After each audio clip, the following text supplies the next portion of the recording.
recording this? Okay, just hit record. Alrighty, so let me share my screen.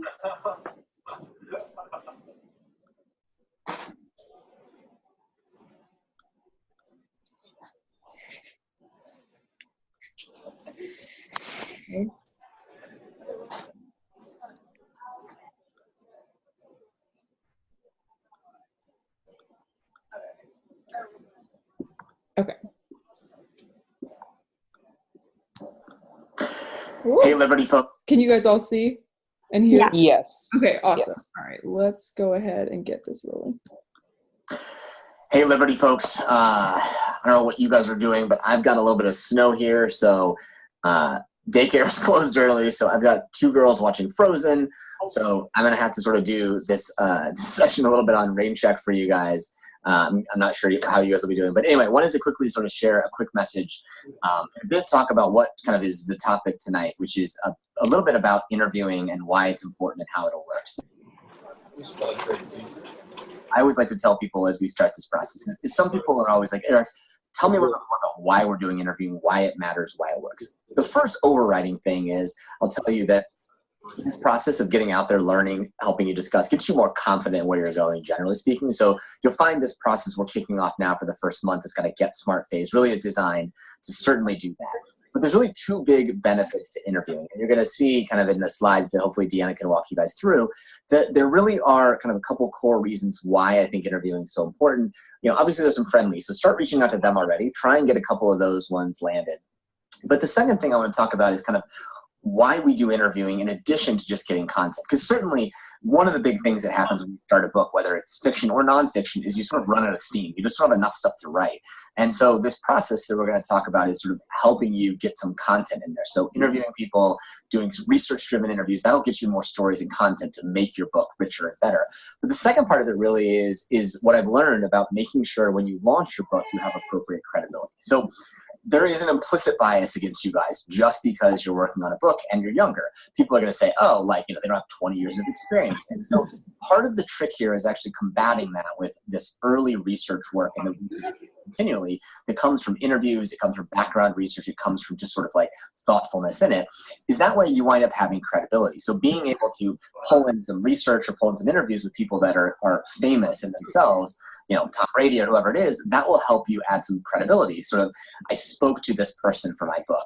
And additionally, you'll be able to pull credibility from organizations where you had people from. So for example, if you're doing a book that, you know, featuring someone from, you know, IBM or the New York Times or whatever it is. I interviewed a reporter from the New York Times. I interviewed someone who worked at the White House.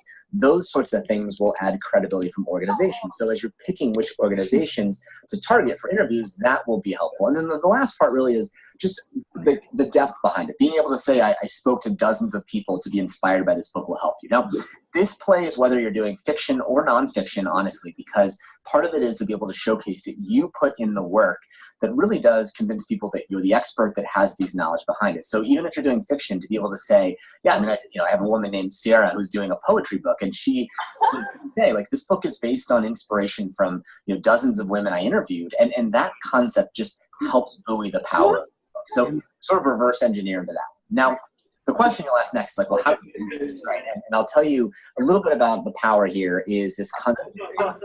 Deanna's been doing some of it, so she can share her experience. But the power of it really is playing on some deep psychological pieces. And what I mean by that is, generally speaking, when you reach out to someone for help with your book, a favor, whatever it is, there's some psychological reasons that we have where people will say yes or be predisposed to help you. So the first thing to know is that this based on some research by this guy named Adam Grant, who's a Wharton researcher and professor, and he's written a couple books. Help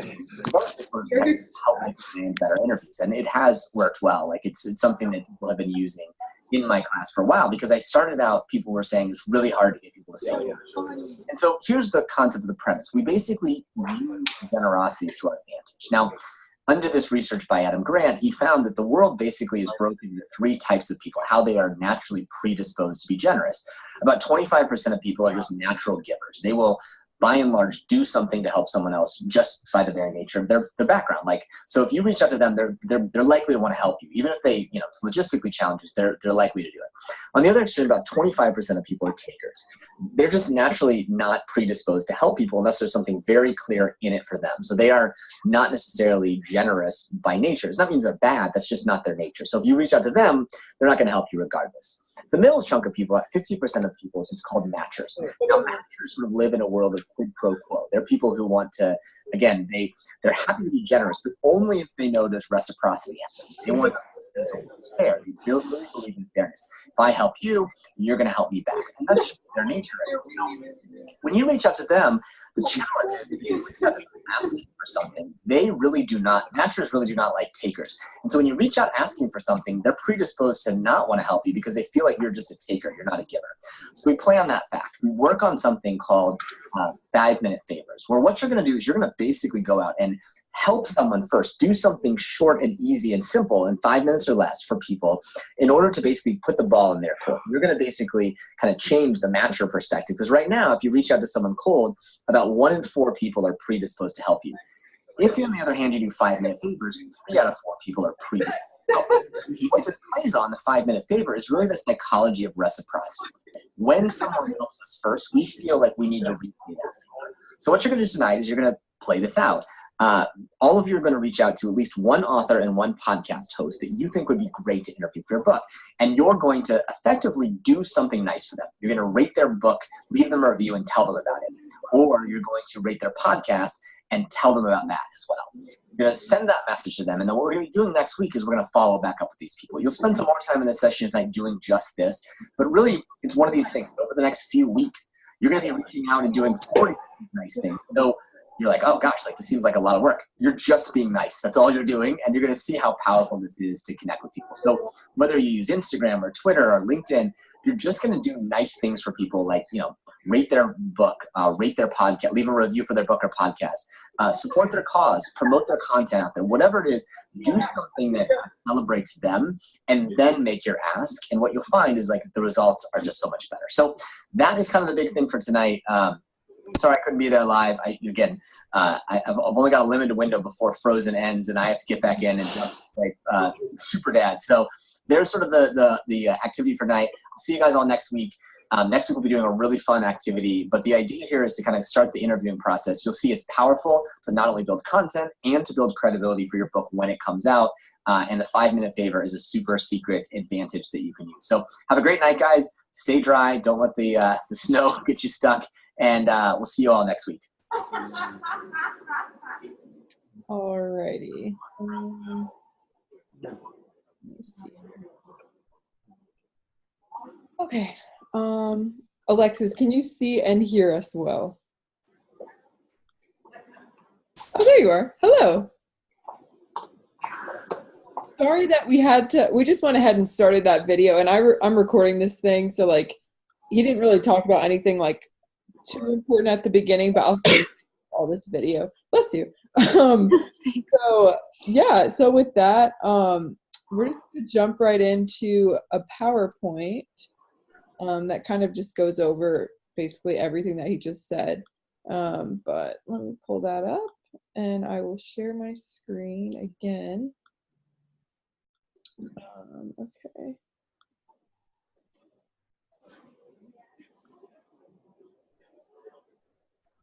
Okay. Can you guys all see this? Yes.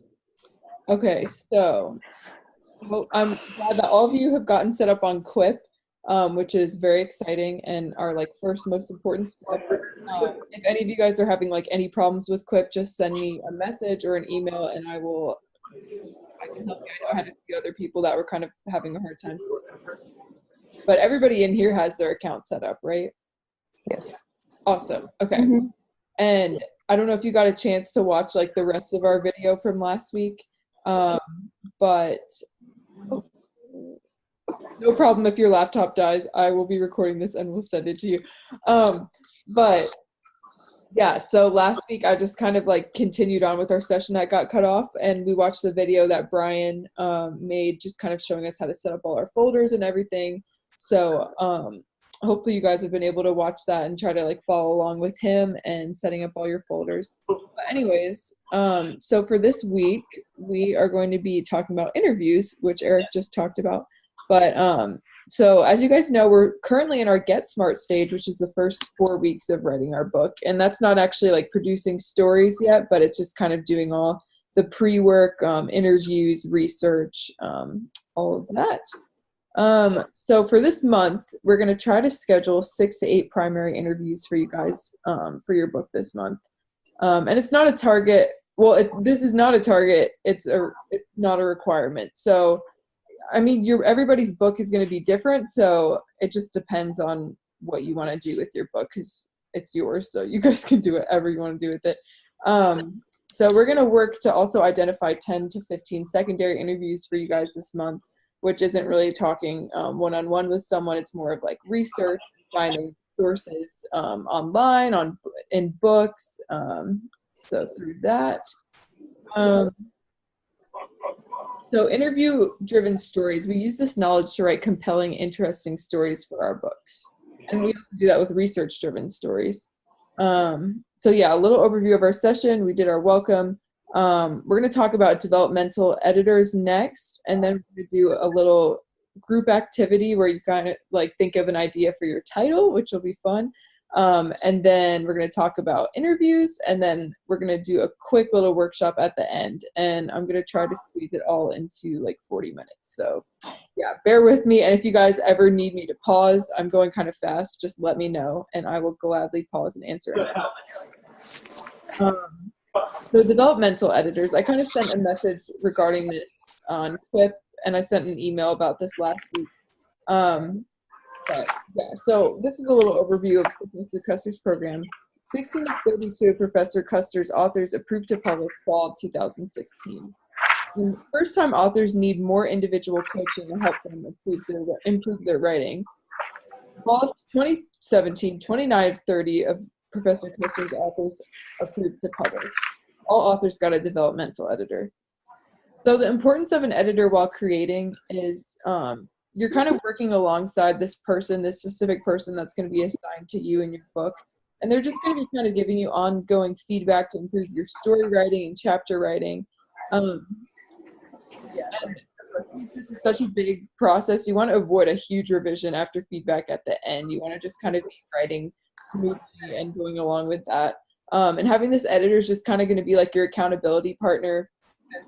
For me, my developmental editor was assigned to me like I think a week ago, and she's already been keeping me accountable because if she wasn't, I probably would be super behind. But it's helpful to have someone kind of like coaching you and being your cheerleader along the way.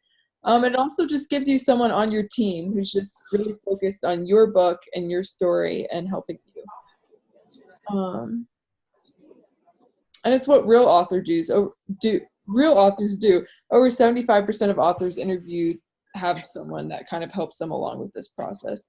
So your editor is going to be a professional editor who have all worked on multiple books. They're going to have experience in your genre, whether it's nonfiction, fiction, poetry, and memoir, which is exciting because I was a little nervous about finding my developmental editor because I told you guys I'm writing a book about Christian writing. So I thought it might be kind of hard to have someone who's not a Christian edit this book. But luckily my developmental editor picked my topic because she thought it was interesting, and she's a Christian herself and is going to kind of work with me through that. So that's super exciting. You're going to meet your editor after week 4. Since, like I said, I've been working on this since like winter break. So I met my editor, I think last week.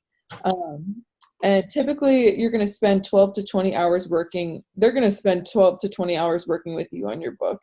And they're going to give you 3 bigger feedback milestones. And they're also going to give you weekly feedback. And I kind of mentioned on our Quip message about club dues. And unfortunately, like I said, it is a due of $150, but that's like the only required payment for this whole process. But that money's just going to go towards your personal developmental editor. And we're going to talk a little bit about that at the end because I'm still talking with Eric trying to figure out that whole thing. Okay, so this is our first workshop for tonight, and it's called Working Title. So it says to break into small groups and brainstorm our working title, but there's only 4 of us, so I think we could just all talk to each other. But yeah, what's interesting is only 2 of 100 and plus published authors have kept the same titles throughout writing their books. So most likely this title that you're going to think of might change, and that's okay. So does everybody have like a book topic that they know that they're working on right now? You've talked to Professor Custer, kind of narrowed down your book topic. I have not talked to Professor Custer yet, but I think I know the direction I'm headed in. Okay, that's no problem. Yeah, you could still participate in this workshop if you like have an idea. And then Jenny and Alexis, you guys both have talked to Professor Custer? Yes, yeah. Yeah, okay.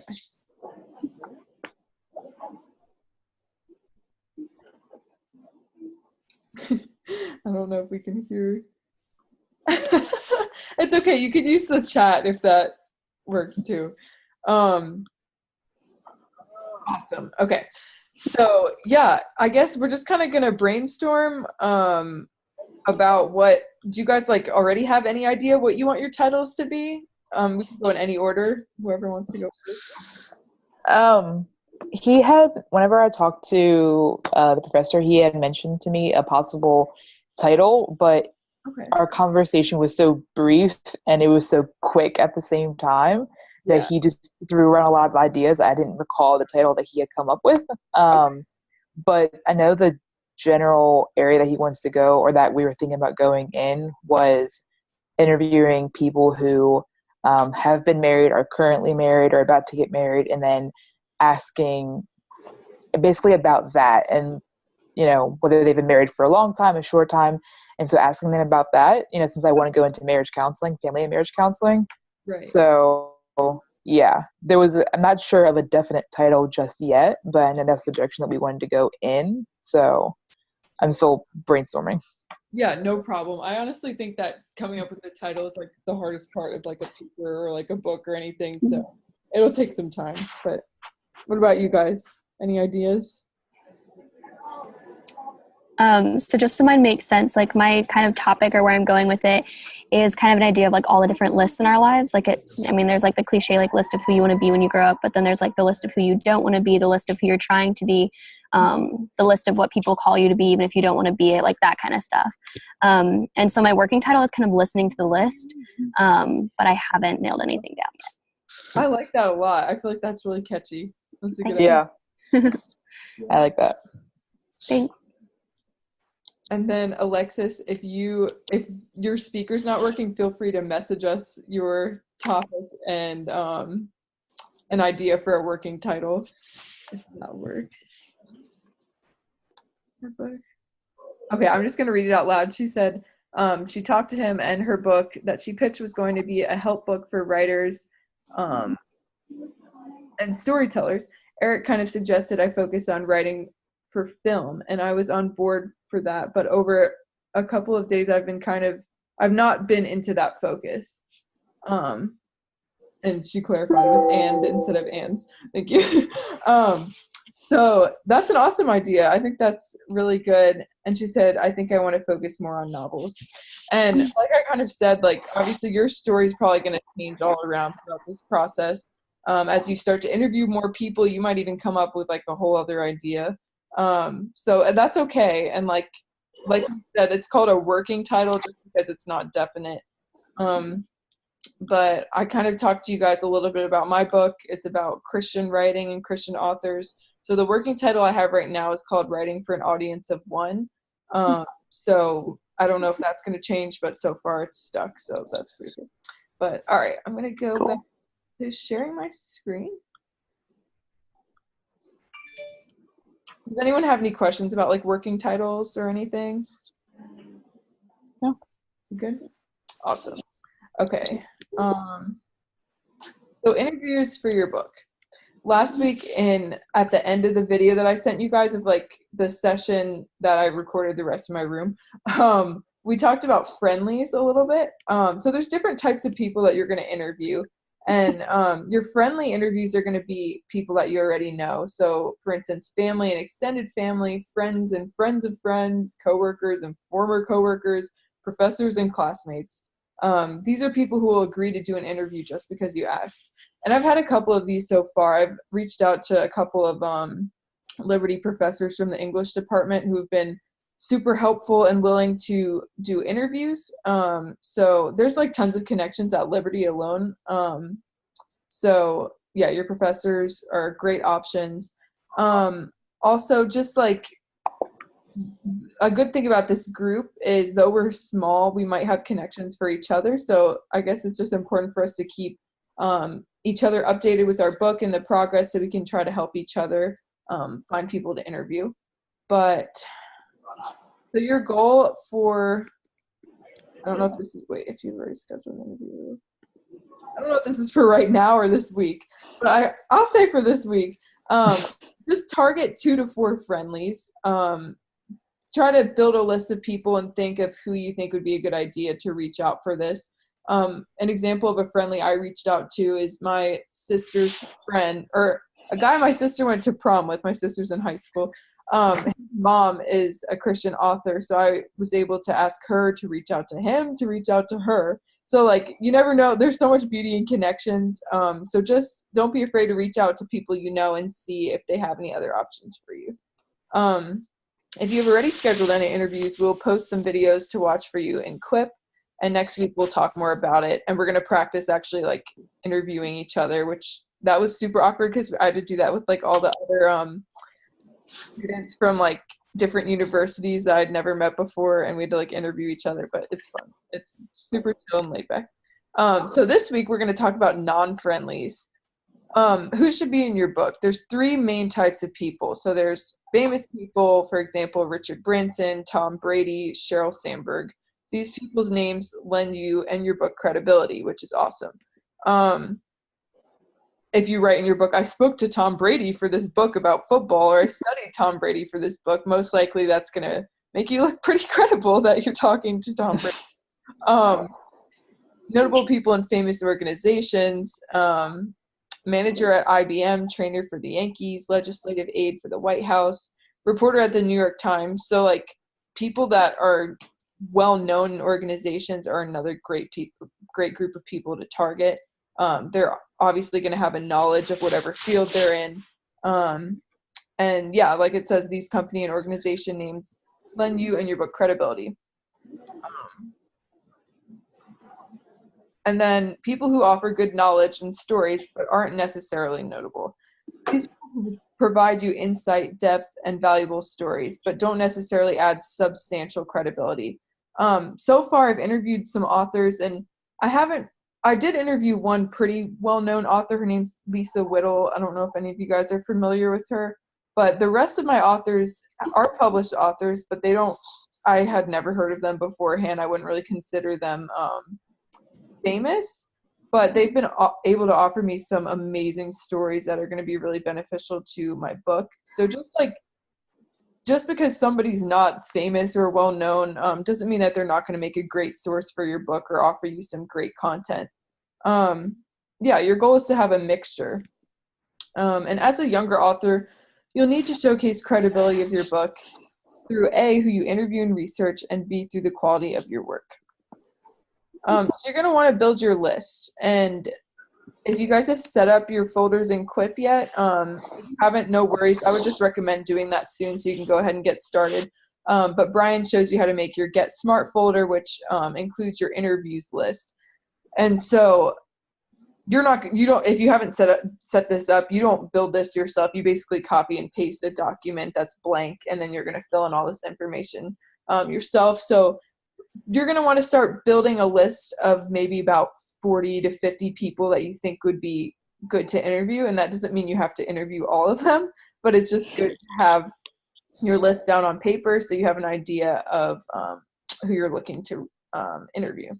So good places to reach out to these people or talk to them or find them is LinkedIn, YouTube. You can look at TED Talks, Google, just Googling writers of authors, blogs, books,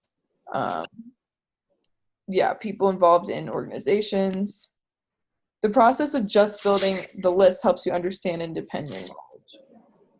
well, how do I get them to do an interview with me? It kind of sounds impossible to reach out to Tom Brady and get him to talk to you. So this is done through 5-minute favors, which is what Professor Custer was just talking about with us. I'm going to go a little more in depth about that. And then he's asked us to watch this video, which let me pull this up. No.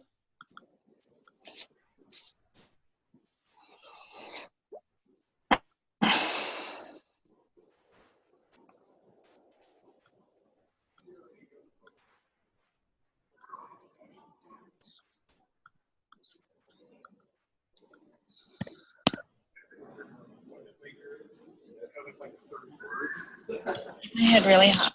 Okay, sorry, there's a preview. I woke up in this alternate universe.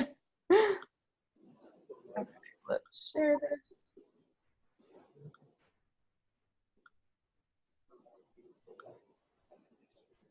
All right, please excuse this video of a preview for a movie. Yeah, sorry. 13. I think I'm trapped in a romantic honey. Prepare to be satisfied. Oh my God. We'll have what he's having. Isn't it romantic? Rated PG-13.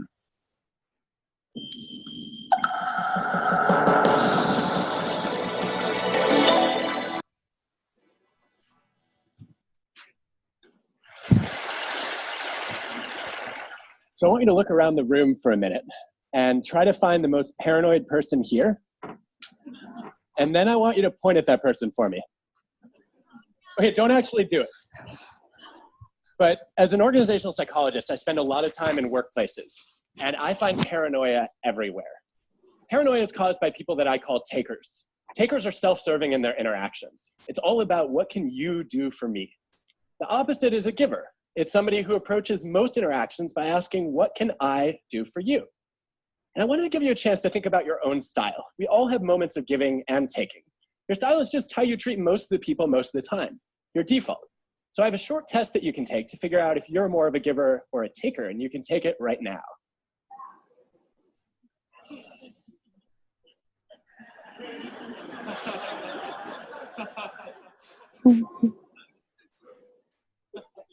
This is the only thing I will say today that has no data behind it, but I am convinced the longer it takes you to laugh at this cartoon, the more worried we should be that you're a taker. Of course, not all takers are narcissists. Some are just givers who got burned one too many times. And then there's another kind of taker that we won't be addressing today, and that's called a psychopath. Okay, so this is a pretty long video, and apparently it's telling me that our Zoom remaining time is 9 minutes, which I didn't know that was a thing, that it runs out of time. But this is all stuff that I can just briefly explain to you. Let me stop sharing my screen. So basically what he's saying is there's different types of people. There's givers and there's takers. And basically your givers are going to be those people that you reach out to them and they're willing to do something for you, do a favor for you without you having done something for them. So that's a really small percent of people, because obviously people are selfish. But then there's also takers. I mean, there's takers for the type of people who are like, you need to do something for me in order for me to do something to you. So that's kind of where our 5-minute favors are going to come in to play. Let me go back to the PowerPoint.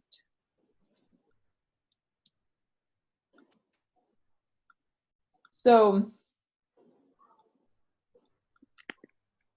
how do I get these people to interview with me? It's important to be generous. So for your 5-minute favor, there's kind of a couple of steps that we're going to go through to accomplish this. Your first step is going to be to follow. If you're looking to interview someone who's notable, your first step is going to be to follow or connect with them on social media. Twitter and Instagram are especially good for this. It's kind of hard to find credible people's Facebooks, just because it's like different. You could find their like page, but it's kind of hard to find their personal profile. And your next step is you're going to want to do something nice for them publicly. So what I've been doing since I'm interviewing authors is I've been reviewing their books, whether on Amazon or Goodreads. You might want to review their podcast if they have a podcast. share their cause, share their content on social media. So that's kind of doing them a favor because they're like, hey, that was nice of this person to review my book in such a nice way. So then your next step is you're going to want to connect with them on email or LinkedIn and kind of reference the favor that you just did for them, but don't ask them for an interview yet. You're going to want to say, hey, I love your book. I just gave you a review on Amazon or whatever, just so they know that you've done this favor for them. And when they acknowledge you, then maybe you can make your ask, hey, would you be interested in doing an interview? I'm writing this book. Since you did this favor for them, most likely they're more willing to do this favor for you to now be interviewed for your book. So right now, we're going to try to do a 5-minute favor. That doesn't mean that you have to reach out to someone, but maybe find someone that you think would be a potential good option for an interview and maybe review their podcast or their book on Amazon. I guess we're supposed to do that right now, which that's super easy. You don't have to reach out to them yet, but just like, I guess, write a review on their blog or their book or whatever. So I guess we could just take this next 5 minutes to go ahead and do one of those. I'm actually going to grab my computer charger, but while I'm gone, if you guys want to do that would be great.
All right. So hopefully you guys were able to just kind of get an idea of what that looks like. Did either of you, like, I guess Alexis is gone.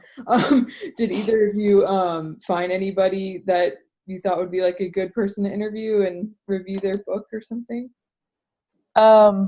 So I don't think they've ever written a book, but with me going in the direction of wanting to interviewing like married people, there's actually these YouTubers who currently live out in Japan, and they've been married forever, but they're like just super happy and like just like doing the whole marriage thing right, it seems, at least for them. And so they have a podcast right now that I'm about to comment on and just do that little friendly favor for them.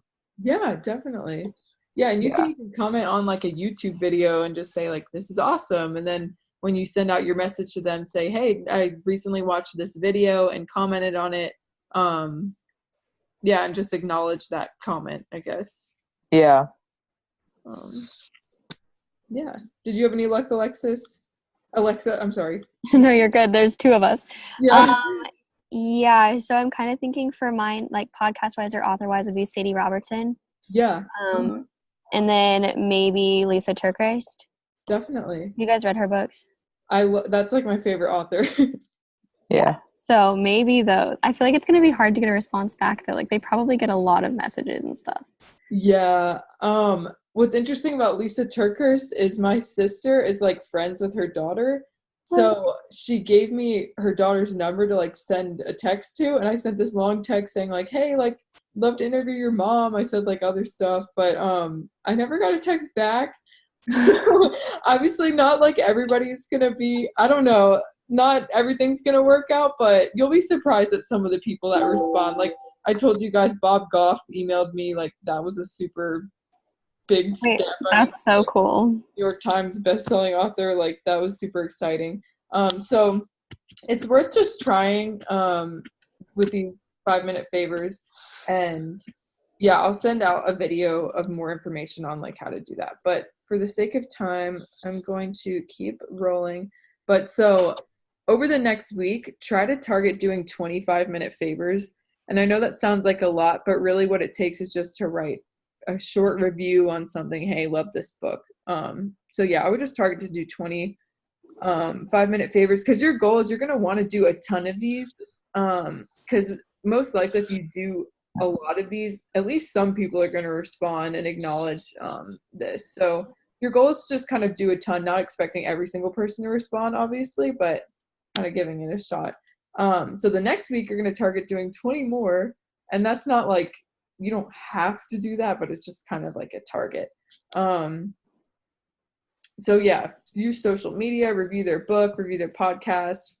Twitter is a really helpful tool, and from the other authors that I've spoken to, it sounds like a lot of them are getting connections through Twitter by kind of like mentioning whoever this person is in a tweet and saying like, hey, love this book, I just reviewed it.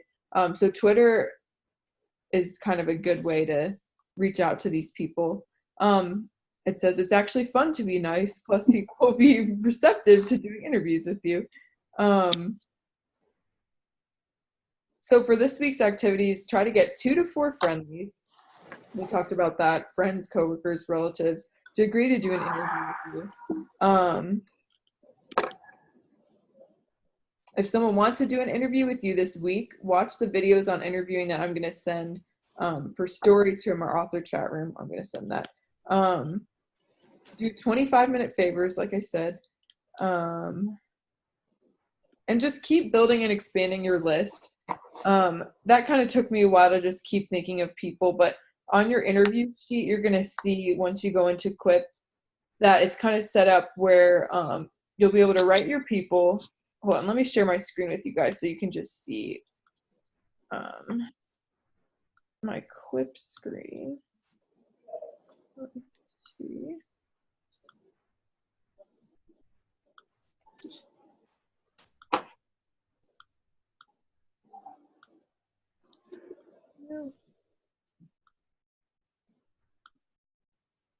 Okay. Okay, so in my Get Smart folder, I have my interviews dashboard. Can you guys see this? Mm-hmm. Yes. Okay, so these are like people that I've interviewed, like right here. But this is like my big list of people. There's 44 people on there. But so you see that you have their names. So you're going to kind of write all their names. Try to connect with them on social media and write down the connection you have. I've connected with more people than these two, but I've just been too lazy to write that in here. So then you're going to want to like check mark when you've connected with them on social media, check mark when you reached out to them, and then check mark when you followed up with them. So this sheet will just kind of keep you organized with all of that. I tend to like not be super organized, so like having something like this is helpful. But I definitely need to reach out to more of these people. I'm still at the beginning process, but yeah, these are and then for the people you have interviewed, you have their name. You write down if you've scheduled this interview or not, write the location, then you check mark if it's been completed or not, and then kind of think of through your interviews. We're going to talk about how to interview next week, but you're going to try to get stories from people. And I've like through people I've interviewed, maybe because they're authors, but they've just all given me like some amazing stories. But you're going to want to write down some story ideas from your conversations on this sheet as well. So yeah. How do you create that sheet? Is there like a format or a template on Quip? Yes, there is. In the video, I can send you guys like the direct YouTube link to like that video that Brian was doing last week when he was like showing us how to go into Quip. But yeah, kind of towards the end of the video, he shows you how to like set all those files up in your folder.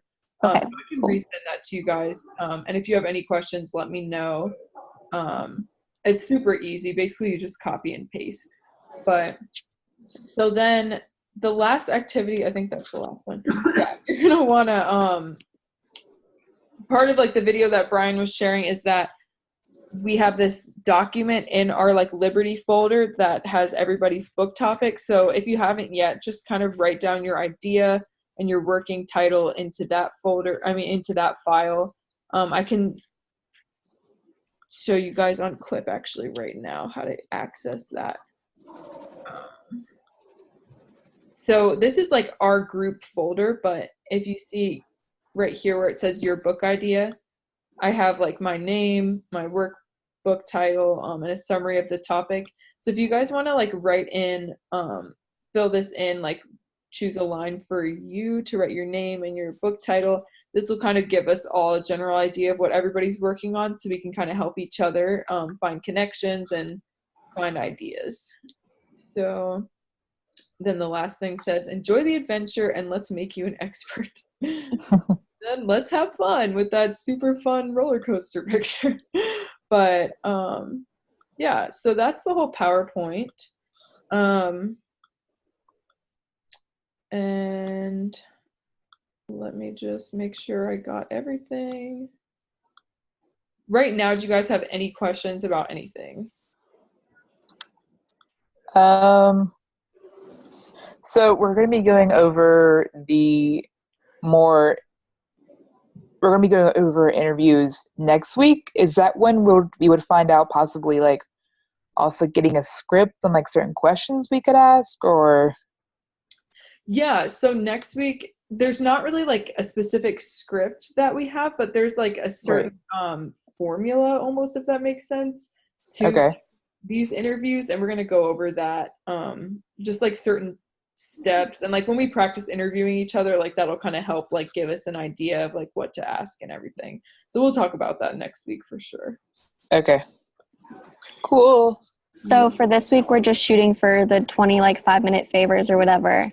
Yeah. And that's pretty much it for the week, correct? So like we're not even sending those messages or connecting yet, we're just doing the favors. Yes. And then the 2 to 4 friendlies, you're going to want to try to reach out to like people that you know and just see, and they don't have to be like experts in the field, just like people that would be willing to interview. Okay. Yeah. Cool. So then as far as like the club dues that I mentioned, I told you guys I was going to talk about that at the end. I am honestly still confused. I know for sure that each person owes $150 towards their developmental editor.